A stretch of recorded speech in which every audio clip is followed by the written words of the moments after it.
Gaji korang 1,700, korang rasa mampu ke korang nak beli AS200 ni?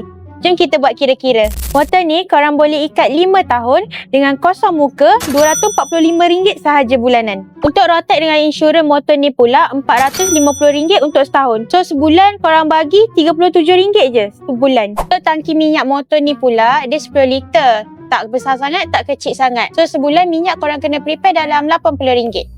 Untuk servis minor motor ni pula, setiap 3,000 km RM80. So kalau korang bagikan dengan 2 bulan, RM40 saja. Wear and tear pula, tayar depan belakang RM350. So dalam sebulan korang kena prepare dalam RM29 saja.